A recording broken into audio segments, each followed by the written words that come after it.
안녕하세요. 저는 30대 중반 제 나이 또래 구독자분들의 조언이 절실한 직장 여성입니다. 결혼한 지 1년 반 만에 이혼했습니다. 결혼해서 보니 시어머니가 유독 그 집 큰아들만 다 퍼주고 대접은 우리 부부에게 받으려고 하길래 어이없어서 이혼했습니다. 결혼을 할 때는 저도 앞날에 대한 핑크빛 꿈에 부풀어 있었고 누구보다 행복하고 싶었어요. 누군들 안 그렇겠습니까? 생각해보니 제가 결혼을 조금 서둘러서 하긴 했습니다. 제 입에서 결혼하겠다는 말 나왔을 때 친정 부모님은 행여 제가 다시 결혼 안 한다고 할세라 저 빨리 결혼시키고 싶어 하셨어요. 요즘에야 여자 나이 33, 많은 거 아니라지만 부모님은 이러다 금방 30 중반 40 된다고 조바심을 내셨습니다. 예비시댁 쪽에도 결혼을 서두른 이유가 있긴 했습니다. 예비 시어머니가 몇 년 전 위암 수술을 하셨는데 그 당시는 완쾌하셨지만 그때는 좀 불안한 마음이 있었는지 예비 남편도 결혼을 더 서두른 면이 있어요. 그러다 보니 연애 기간이 고작 1년으로 사람을 속속들이 파악하기에는 조금 짧았던 시간이 아니었나 싶습니다. 결혼할 때는 두 사람의 사랑도 중요하지만 현실적인 부분이 문제가 되는 경우가 참 많은 것 같아요. 특히 각자의 가족이라든가 돈과 연관된 일이면 아무리 둘이 좋다고 해도 파혼까지 하는 경우도 있기 마련이죠. 저는 결혼 전 제가 파혼을 고민했던 사건이 있었지만 남편을 믿고 넘어갔습니다. 하지만 나중에 똑같은 문제가 다시 불거지면서 결국은 이혼을 선택하게 되었어요. 참 아이러니하죠? 똑같은 문제를 대응하는데 결혼 전 남편과 결혼 후 남편의 방식은 완전히 달랐습니다. 순간의 선택이 이런 결과를 초래하기도 하니까 오늘 저의 사연을 잘 들으시고 저 같은 실수를 피해가시기 바랍니다. 사실 저는 결혼 전부터도 시어머니와 그리 가까운 관계가 아니긴 했습니다. 결혼 전 시어머니가 저에게 무리한 요구를 하셔서 진지하게 결혼을 고민했지만 결혼 전에는 남편이 나름 중심을 잘 잡았어요. 하지만 그것도 이혼 후 생각하니까 저 말고 똑똑한 다른 여자분들이라면 아마 아예 결혼을 안 했을 거란 생각을 하긴 합니다. 저는 결혼 전 분명 이혼의 복선이 있었음에도 고집을 피우며 결혼했어요. 우리 친정 부모님께서는 결혼을 적극 말렸던 건 아니지만 엄마가 시댁 사정을 보며 걱정을 하신 건 사실입니다. 왜냐하면 엄마가 하신 말씀이 돈이 전부는 아니지만 집안끼리 어느 정도는 비슷해야 결혼하기 전에도 그렇고 결혼하고 나서도 잡음이 없다고 하셨어요. 엄마는 우리 집에 비해 예비시댁 형편이 현저히 안 좋은 걸 우려하셨습니다. 하지만 제가 엄마랑 아빠 안심시켜드렸어요. 교제할 때부터 다 알고 있었지만 아무 문제 없었다고요. 자식 이기는 부모 없다고 제가 좋다니 어쩌겠나 하는 마음으로 부모님도 결혼 허락하셨고 기왕 결혼하는 거 처음부터 자리 잡고 살게 해주겠다고 하셨습니다. 남자가 집, 여자는 혼수라는 공식도 이제는 시대에 맞지 않는 얘기다 보니 요즘은 반반을 많이들 하는데 저는 너무 감사하게도 친정에서 신혼집을 해주셨습니다. 물론 제 친정엄마도 상속받은 재산이기 때문에 굳이 저에게 주지 않으셔도 되는 건데 오빠 결혼할 때 더 좋은 집을 보태주셨다며 저에게 빌라는 제 몫이라고 사귀는 남자가 없을 때부터 말씀하시긴 했었어요. 엄마가 외할머니에게 상속받은 빌라였는데 그 당시 매매가가 비싸지는 않았습니다. 서울이긴 하지만 14년 된 빌라에 대략 2억 8천 정도였고 저에게 증여해 주시면 세금 빼고 대략 2억 5천가량 될 듯 했어요. 여하튼 상견례할 때 이런 상황을 예비 시모에게 엄마가 말씀드렸고 그 집을 저희 신혼집으로 지원하겠다고 말씀하셨습니다. 제가 그 빌라를 애들 신혼집으로 줄까 하는데요. 만약에 아이들이 그 집에서 신혼을 시작하겠다고 하면 올 리모델링까지 해서 줄 생각입니다. 만약 그 집이 좁아서 마음에 안 든다고 하면 집을 팔아서 그 금액만큼 애들 결혼 지원하려고 하는데요. 사부인 생각은 어떠신가요? 애들이 더 좋은 집 사고 싶다고 하면 추가 대출 받아서 알아서 하는 거죠. 딸 시집 보내면서 이 정도면 부족치 않다고 생각하는 게 어떠신가요? 그러자 예비 시모가 그 당시에 대답하기로는 이러셨습니다. 네, 사부인. 이거 우리 쪽에서 너무 해주는 게 없어서 제가 몸둘 바를 모르겠네요. 저도 큰아들을 장가 보내고 얼마 안 돼 둘째 녀석을 보내려다 보니 상황이 이렇습니다. 어려운 부분 이해해 주신 건 너무나 감사드려요. 제 생각에는 애들도 지금 상황에서 무리하게 대출받아 큰 집으로 갈 필요가 뭐 있겠나 싶네요. 사부인께서 리모델링까지 해주신다는데 그 집에서 시작하는 게 여러모로 돈 아끼는 일이 아닐까 하는데요. 그럼 사부인 의견대로 저 그 집 우리 딸에게 증여해 주는 걸로 추진하겠습니다. 예물 예단 이런 거 피차 부담이고 애들도 원치 않으니 생략하는 걸로 아시고 사돈댁에서는 집에 들어가는 혼수만 책임 부탁드리겠습니다. 암요, 여부가 있겠습니까? 그렇게 해야지요. 저도 이런 복덩어리 며느리 들어오는데 예단 같은 거 바라는 사람 아닙니다. 양가 부모님 상견례 할 때는 신혼집 논의를 잘 마무리했었어요. 나머지 결혼 비용은 예비 신랑과 저랑 알아서 하겠다고 부모님께 말씀드린 상황이었습니다. 주변에서 듣기론 상견례까지 하고 날 잡으면 결혼 준비는 거의 다 한 거나 마찬가지라고 했고 저나 예비 남편 역시 큰 산을 넘은 느낌으로 마음이 편한 상태에서 결혼 준비를 하고 있었습니다. 하지만 상견례를 하고 얼마 지나지 않아 시어머니의 부름을 받고 방문했던 예비 시댁에서 저는 엉뚱한 소리를 듣게 됩니다. 예비 남편 말고 저 혼자만 오라는 말에 무슨 얘기를 하려고 하시나 살짝 불안하긴 했었어요. 그런데 어머니가 부모님들끼리 잘 마무리한 줄 알았던 신혼집 얘기를 다시 꺼내셨습니다. 오늘 내가 너한테 특별히 할 얘기가 있어서 따로 좀 보자고 했어. 나도 지난번 상견례 후로 고민하다 말 꺼내는 거니까 내 입장을 좀 이해해줘. 네, 어머니. 무슨 말씀이신데 그렇게 어려워하세요. 제가 들어드릴 수 있는 거면 들어드릴 테니까 걱정 말고 얘기해 보셔요. 혹여 시어머니가 예단 얘기를 하려 하시나 살짝 걱정이 되긴 했습니다. 그런데 어머니가 꺼낸 말씀은 이랬어요. 너희 집 문제 말이야. 사부인은 네 명의로 집을 해주신다고 하는데 아무리 생각해도 그건 아니다 싶어서 말이지. 너희 둘 다 가진 것 없이 시작하는 건 매한가지 아니냐. 너도 엄마 도움 받아서 결혼하는 건데 예단도 안 하겠다면 솔직히 돈 안 들이고 결혼하는 게 아니고 뭐겠니? 그럴 바엔 둘 사이 돈독해지게 명의를 공동으로 하는 게 어쩔까 싶어. 이 얘기하자고 불렀다. 결혼은 네가 하는 거니까 지금 내가 한 말 잘 생각해봐. 갑자기 얘기 다 끝낸 집 명의 문제를 얘기하시더라고요. 우리 엄마가 리모델링 비용까지 다 들여서 집을 주신다는데 솔직히 시댁에서는 집에 대한 부담 던 것만 해도 넙죽 엎드려 있어야 하는 거 아닌가요? 제가 예단을 안 해오니 돈 안 들이고 결혼한다는 건 대체 무슨 계산법인지 황당 그 자체였습니다. 듣자마자 마음 상했지만 어머니랑 틀어주고 싶지 않아서 잘 말씀드렸어요. 어머니, 죄송하지만 그 문제는 상견례 때 저희 엄마가 하자는 대로 결정한 걸로 알아요.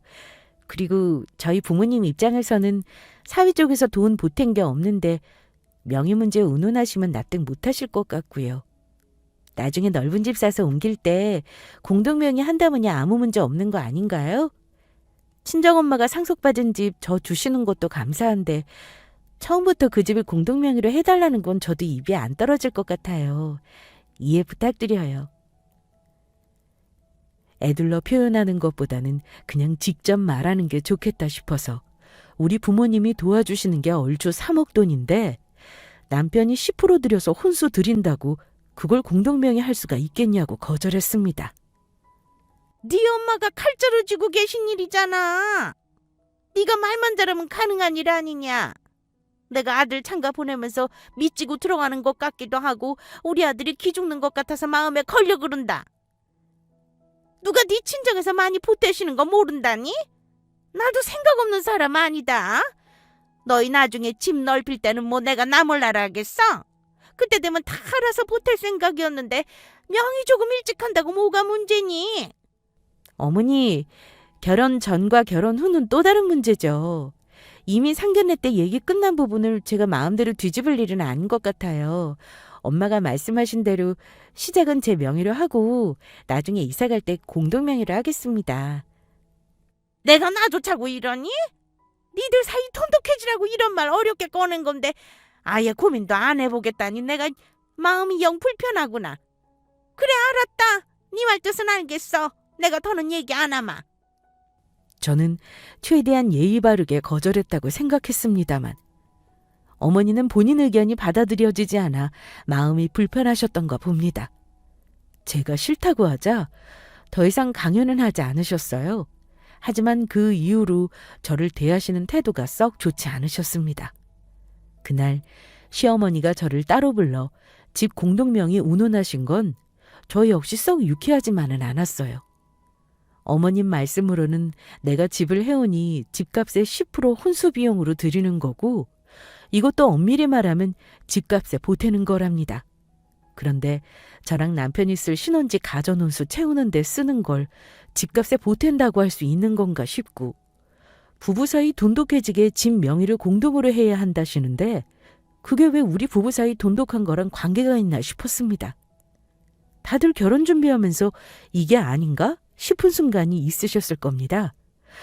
저는 바로 그 순간이 결혼을 엎을까 말까 고민했던 순간이었습니다. 이런 집에 내가 시집을 가는 게 맞나 싶었어요.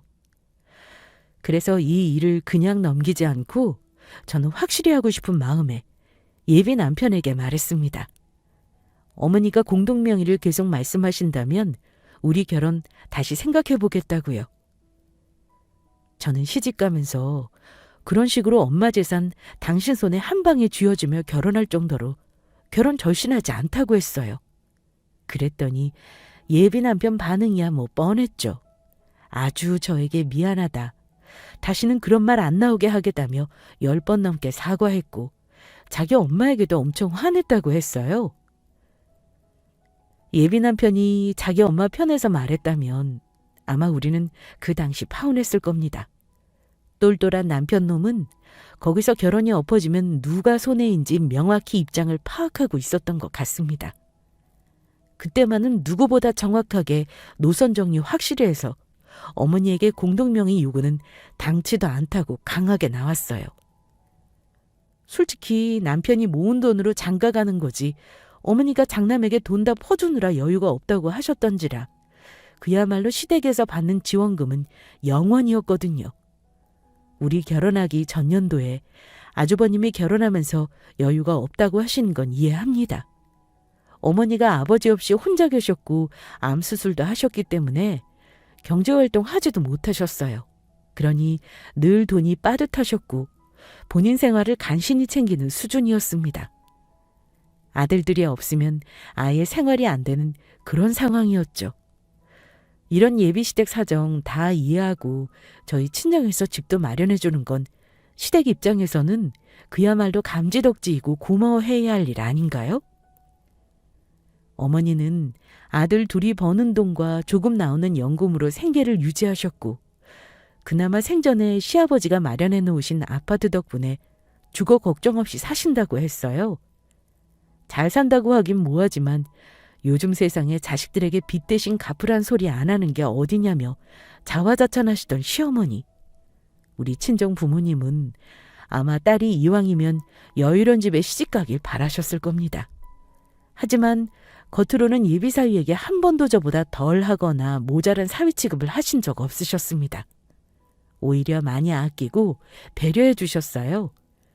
이런 이유로 차마 우리 친정 부모님에게 시어머니와 있었던 일을 말하지도 못하고 남편이 중간에서 확실히 매듭을 짓고 넘어갔던 겁니다. 그렇게 결혼까지는 무리 없이 잘 치르게 되었는데요. 그 일을 끝으로 어머니에게 다시는 명예 문제는 간섭받지 않을 거라고 믿었습니다.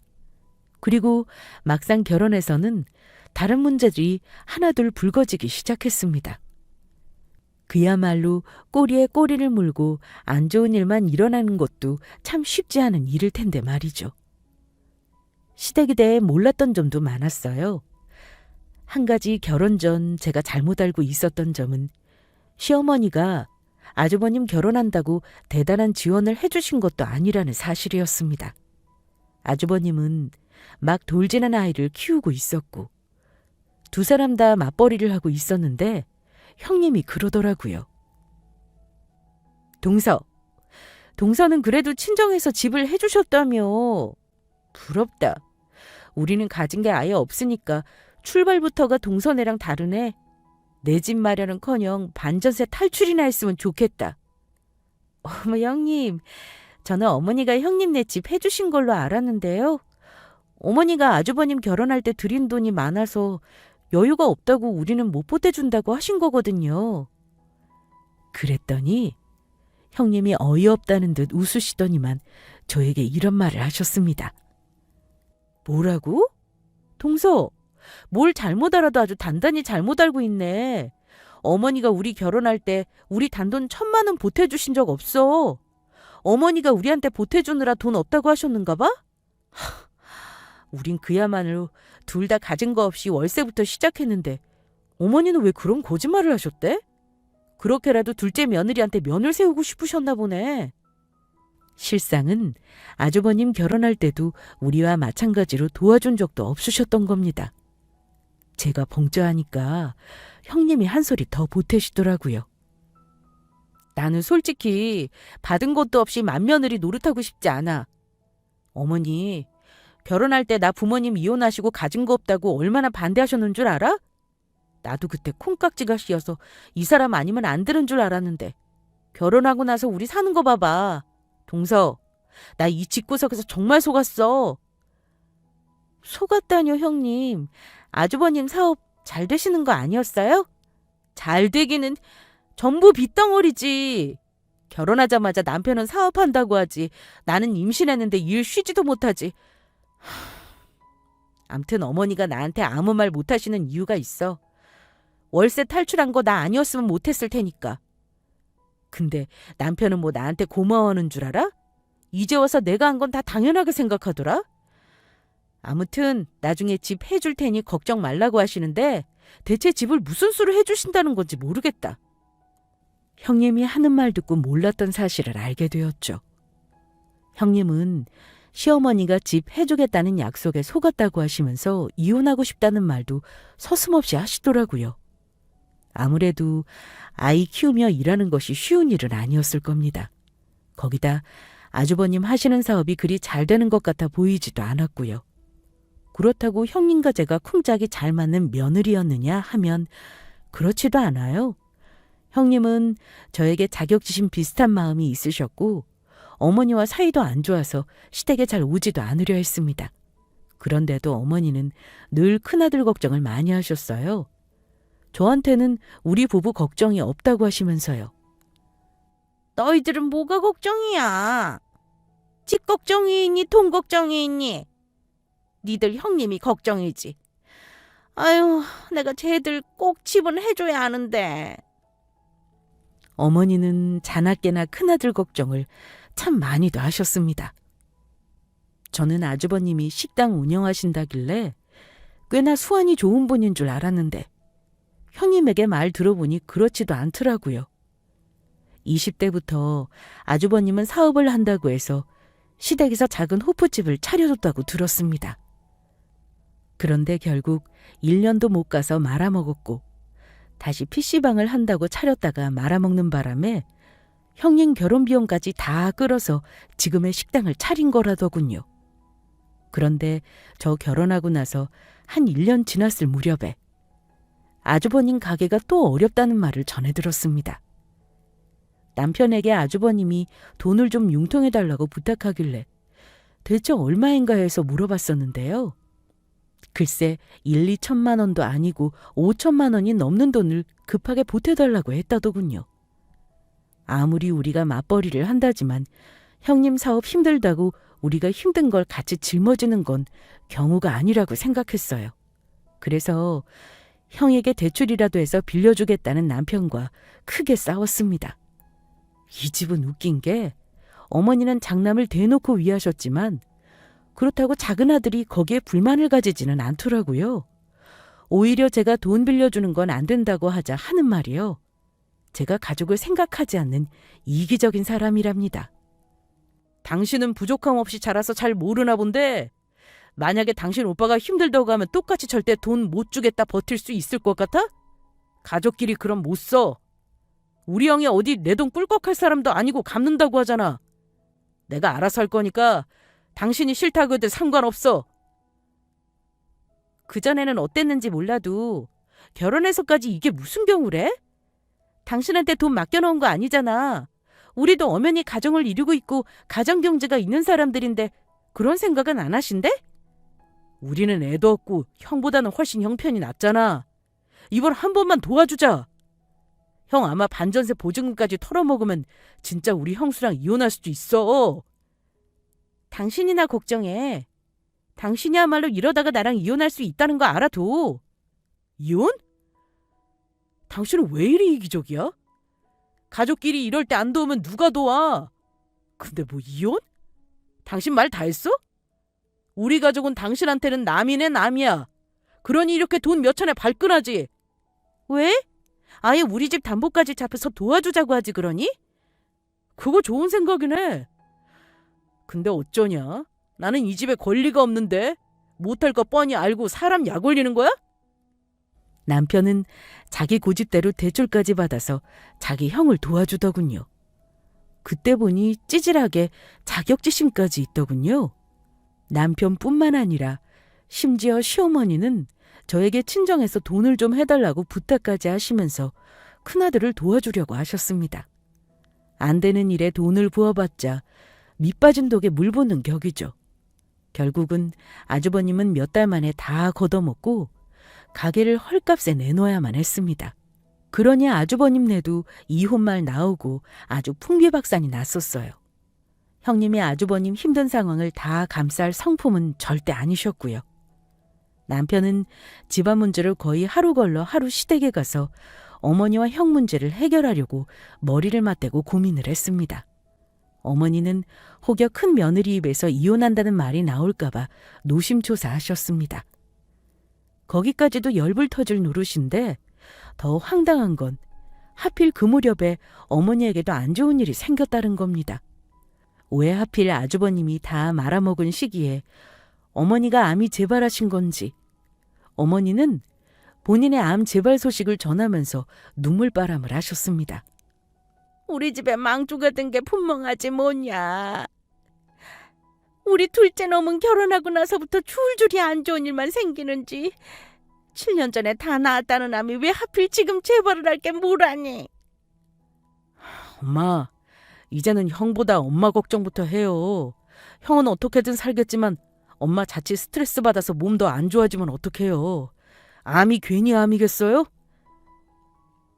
남편은 속상해하는 자기 엄마를 달랬지만 저는 어쩐지 위로의 말이 쉽게 나오지는 않았습니다. 아이고, 못 고친다고 하면 나는 그냥 죽어버리련다. 자식들 고생시키고 돈 들이고 난 싫다. 그냥 병원에서 진통제나 받아먹고 수술이고 뭐고 안 해. 어머니가 자식들 고생시키기 싫다고 하니 남편은 옆에서 아주 효자납신 듯 애걸복걸 하더라고요.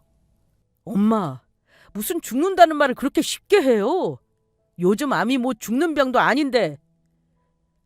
엄마, 걱정하지 말고 우리만 믿어요. 엄마가 아들이 둘에 며느리가 둘인데 뭐가 걱정이에요? 그래요, 어머니. 괜찮으실 거예요. 혹시 병원은 어디로 다녀오셨어요? 나중에 저랑 같이 가서 의사 선생님 말씀 다시 들어봐요. 앞으로 치료 계획 같은 거 얘기해 주실 거 아니에요. 혹시 병원 가시는 날이 언제예요? 그래도 어머니가 아프시다고 하니 마음이 좋지는 않았습니다. 아주버님네는 어머니 아프다고 해도 자기들 일에 급해 신경 쓸 것 같지도 않았고요. 그래서 제가 어머니 모시고 병원에 가겠다고 말씀드렸어요. 그런데 어머니가 역정을 갑자기 내시더라고요. 네가 뭐하러 갔니? 시어머니 죽을 날 언제인지 궁금해서 물어보게? 너도 마음 그리 쓰는 거 아니야. 우리 집에 시집와서 가족 됐으면 네 남편 기도 살려주고 그래야지. 네 명의집 틀어지고 있다고 남편 그리 무시하면 되겠니? 내가 얼마나 스트레스를 받았으면 속 끓이다가 이리 병이 재발했겠니? 어머니, 그냥 안 좋은 일이 연속해서 일어났을 뿐인데 왜 그걸 제 탓을 하세요? 그러지 마시고 다음에 저랑 같이 병원 가요. 저는 큰 병에 재발해서 누구라도 탓하고 싶은 어머니 마음을 이해하려고 노력했습니다. 왜 화살이 저를 향하는 건지 억울했지만 아픈 양반에게 제가 굳이 우겨봤자 뭐하겠나 싶어서 참고 넘어갔어요. 가뜩이나 돈 들어갈 일 많은데 어찌해야 할지 모르겠다. 정 안 되면 이 집 담보 잡아서 내 치료비라도 해야지 어쩌겠어. 큰놈 저렇게 돈 없어서 난리인데 난 절대 부담 주는 거 원치 않고 니들한테도 아쉬운 소리 하기 싫어. 어머니는 그나마 한 채 갖고 있는 집을 담보 잡혀서 치료비에 보태겠다는 말씀도 하셨습니다. 하지만 집을 담보 잡히면 그 빚은 누가 떠안겠어요? 당연히 자식들이죠. 차라리 집을 팔아버리고 작은 집으로 옮기시는 게 방법이라면 방법인 거죠. 하지만 그 말 꺼냈다가는 어머니가 또 화를 내실 게 뻔해 일단은 생각만 하고 넘어갔습니다. 어머니는 병원에 같이 가자는 저의 말에 혼자 가겠다며 고집을 부리셨어요. 몇 번 말씀드렸지만 정 싫다시는 분에게 강요하기도 뭐해서 편하신 대로 하라 했습니다. 그랬더니만 남편이 회사 연차까지 내가면서 어머니를 병원에 모시고 간다 어쩐다 하더군요. 남편에게 전해 듣자니 어머니 치료비나 약값이 만만치 않다고 하더라고요. 항암을 먼저 한다는데 신약 임상도 신청했다고 들었습니다. 남편은 이런저런 걱정거리를 늘어놓더니만 갑자기 저에게 학가 얘기를 꺼내더라고요. 여보, 우리 말이야. 엄마 저리 혼자 계시게 두지 말고 우리 집에 모시는 건 어때? 그럼 나도 안심되고 서로 덜 힘들지 않을까? 뭐?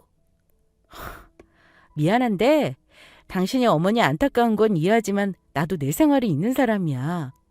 정 걱정되면 당신이 어머니 집에서 당분간 지내도 되니까 같이 모시자는 말은 말아줄래? 아주버님도 좀 너무하신다. 아무리 힘들어도 어머니 아프시다잖아. 당신만 발 동동 구를 일이야? 이 집이 당신 거라고 거절도 참 쉽구나. 해온 것 없는 내가 어머니를 모시자고 할 자격도 없는 거지? 당신 왜 내 말을 꼬아서 들어? 갑자기 웬 자격지심? 나도 답답해서 그런다. 아무래도 엄마 집을 팔아서 치료비에 보태야 할 듯해. 아무래도 약값이랑 치료비가 장난이 아니더라. 엄마 보험도 없으신데 도저히 내가 버는 걸로 감당이 안 되는 걸. 사고 팔고 돈 들은 것도 문제지만 엄마가 혼자 사실 집을 얻기도 애매하잖아. 아무리 어머니가 아프다고 해도 같이 사는 문제는 또 다른 문제 아닌가요?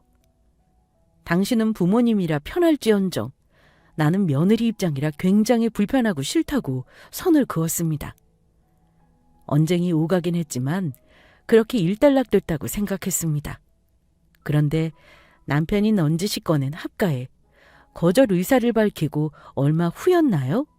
어머니가 갑자기 같이 가기 싫다는 병원을 같이 가자시더라고요. 그러면서 집으로 저를 부르셨습니다. 그래서 어머니를 모시러 갔는데 자리에 머리 싸매고 드러누워 계시더라고요. 병원에 모시고 가려고 짐 챙길 것들 물어보는데 어머니가 저에게 잔뜩 풀죽은 목소리로 이러시더군요. 예, 내가 부탁 하나만 해도 될까? 무슨 부탁인데 어머니? 제가 들어드릴 수 있는 거면 들어드릴게요. 무슨 부탁을 하시려고 그러나 했는데요. 어머니는 참 어이없는 부탁을 하셨습니다. 어려운 것도 아니야. 네가 마음만 먹으면 들어줄 수 있는 거다. 내가 살면 얼마나 살겠어. 암 재발하면 오래 못 산다더라. 억울하지만 그게 내 운명이라면 받아들여야지. 그래도 내가 죽기 전에 우리 둘째 놈 꼭 자기 명의 집 갖는 거는 보고 죽고 싶어. 그래서 말인데 네가 공동명의로 좀 바꿔주면 안 될까? 내가 마지막으로 이리 부탁하마. 어머니, 갑자기 공동명의라뇨. 제가 볼 땐 어머니 절대 일찍 돌아가실 일 없어요. 지금도 어머니가 환자라고 말만 안 하시면 전혀 환자로 안 보이세요. 어머니 아프신 거랑 제 집 공동명의가 무슨 관련 있다고 그런 말씀을 하세요? 이 얘기 끝난 지가 언젠데요. 다른 뜻은 없어. 그저 나 죽기 전에 아들 이름으로 된 집문서 하나 보는 게 소원이라 그래. 너는 시어미가 이렇게까지 말하는데 끝까지 싫다고만 하는 게니? 너는 어찌 생각해보겠다. 말 한 번을 안 할 수가 있어? 내가 이 집이라도 팔아서 돈을 줘야 공동으로 해주겠다 이거구나. 그러시면서 갑자기 서럽게 우시더라고요. 솔직히 말도 안 되는 억지지만 그깟 명의가 뭐라고 죽겠다는 사람 앞에서까지 이럴 필요가 있나 싶어서 저도 안 좋은 마음으로 시댁을 나왔습니다. 그러다 어머니 집 앞 약국이 보이길래 잠시 들러 어머니 집에 우황 첨시만이나 아까처럼 기력 빠질 때 드실 상비약을 좀 사서 갖다 놓고 가야겠다 싶었어요. 어머니도 20년째 단골인 곳이라 약사 선생님을 잘 아시니 암 환자가 먹을 수 있는 약으로 추천해달라고 했습니다. 근데 약사 선생님이 깜짝 놀라시면서 집안에 우환이 있냐고 하시는 겁니다. 그래서 말씀드렸죠. 어머니가 암이 재발하셔서 요즘 너무 상심하고 계신다고요. 그런데 제 말을 듣고 고개를 갸웃거리시더라고요. 아니, 그 집 김 여사님 암이 재발했다니 나는 금시초문인데요. 어제도 나랑 한참 수다 떨면서 아들 자랑 실컷 하고 갔는데 우리 약국 일주일에 한두 번씩 들러서 꼭 뭐라도 사가는 양반이라 내가 잘 알아. 암이라니. 하루 만에 암이 걸리는 경우가 있어요? 며느님이 뭐 잘못한 거 아니에요? 네? 선생님께는 말씀을 안 하신 거겠죠. 저희 어머니 7년 전에 완치된 위암 최근에 재발하셔서 요즘 병원 다니시는걸요. 지금 같은 사람을 두고 얘기하는 게 맞나 모르겠네. 사람 아픈 거 가지고 거짓말을 할 이유도 없으니 참 희한한 일이네요. 암튼 어제 오셨을 때 전혀 암 재발했다는 얘기 없었어요. 치과 치료받느라 돈 많이 든다는 소리만 하더구만. 나한테 진통제 사갔다니까요. 아참, 그 집 큰아들은 언제 이사 온대요? 어머니가 이 동네 떠나시기 싫다고 한참 푸념하셨어요. 그래도 며느님이 참 착하네.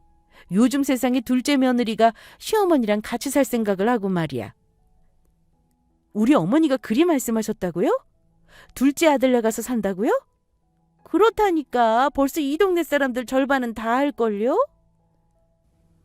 저는 약사님이 혼자 주절주절 하는 말을 다 듣고 뭔가 퍼즐이 짜 맞춰지는 듯한 느낌을 받았습니다. 약사님에게 물었더니만 어머니가 이미 온 동네 방내에다가 둘째 아들네로 이사 간다고 했다더군요. 큰아들에게 본인 집을 내주면서까지 말입니다. 어머니가 갑자기 암에 걸렸다는 얼토당토하는 거짓말까지 하다니 참 대단하다 싶었습니다. 저는 그대로 집에 돌아와 어머니 집 등기부등본을 열람해 보았어요. 혹시 어머니 집이 대출이라도 껴서 아들에게 빚 갚으며 살라고 비워주려 하시는 건지 궁금해서요. 그런데 황당하게도 그 집 명의는 이미 시아주버님 명의로 되어 있더라고요. 그리고 대출이니 뭐니 없었습니다.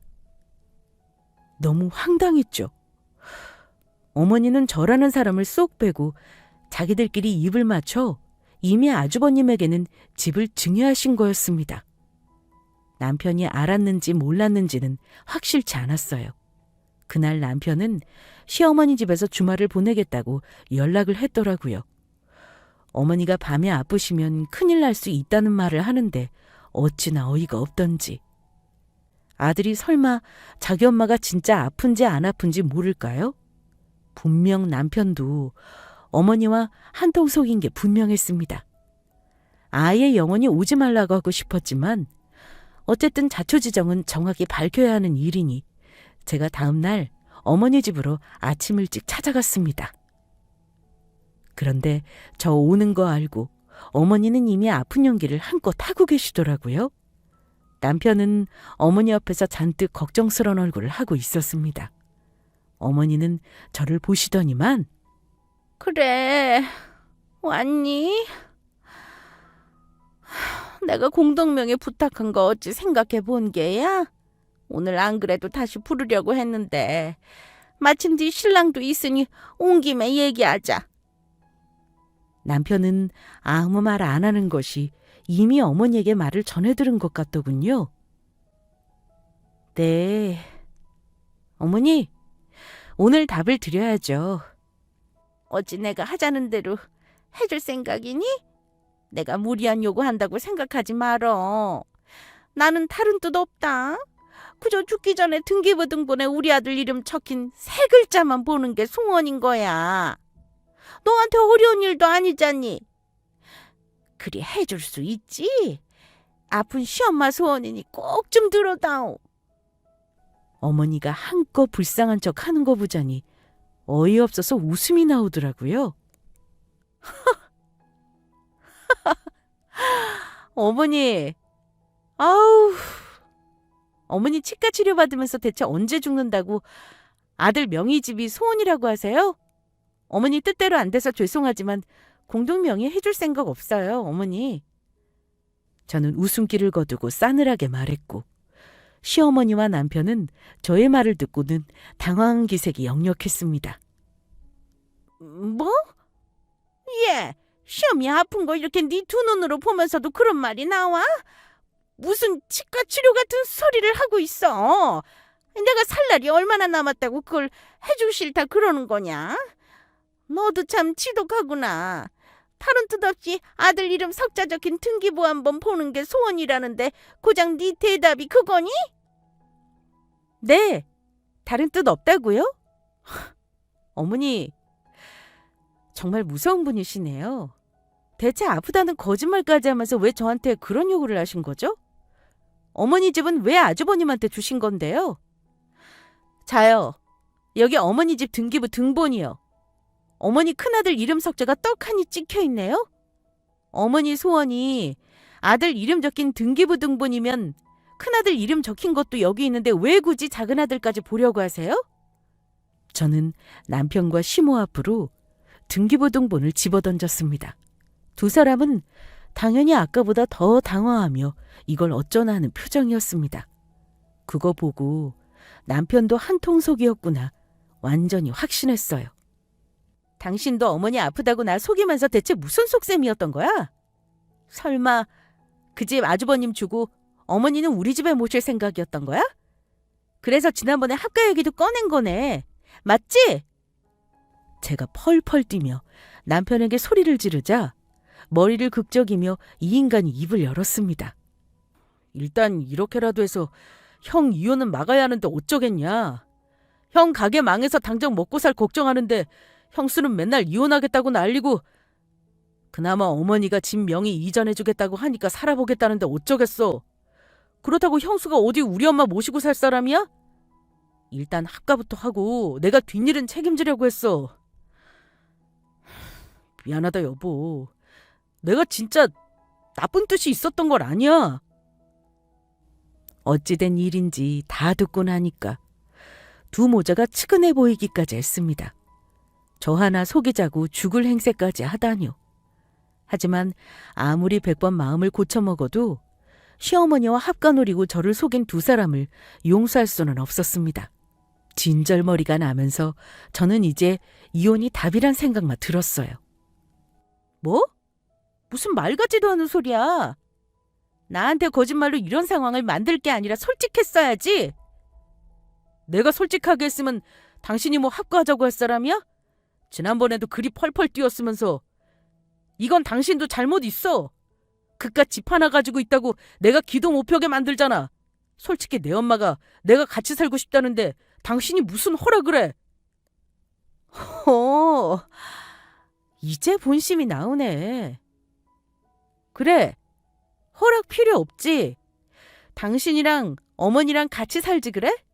어머니도 정말 그러시면 안 되죠.